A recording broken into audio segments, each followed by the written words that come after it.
Mga kabay, bumili ako ng tambakol. Ito ay prituhin ko para ihalo sa munggo. Nilinisin ko lang yung binili kong isdang tambakol. Tanggalan ko ng hasang at saka tinay.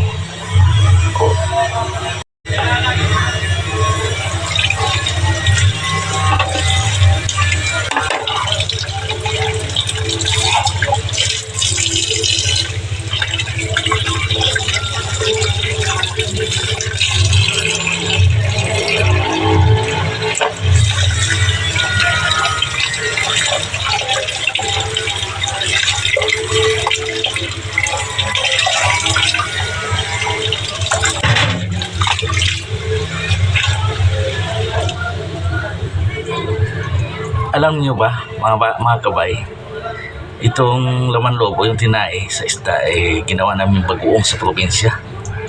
Masarap ito gawin bagoong.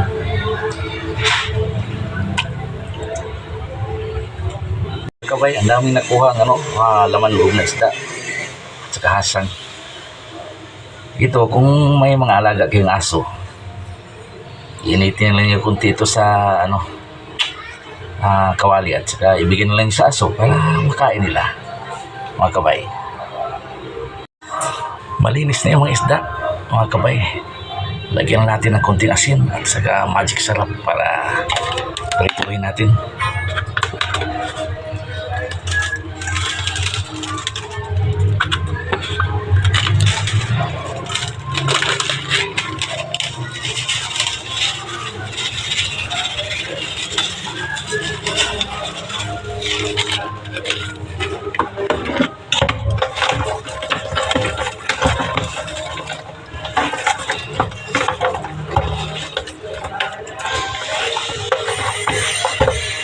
Okay bay, isalang ko na ito sa kawali.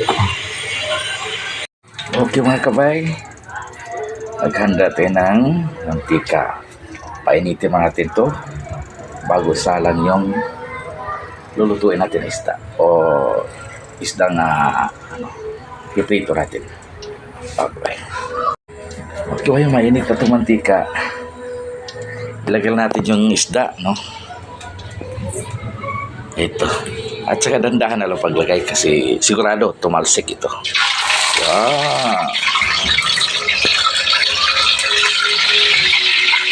Yeah.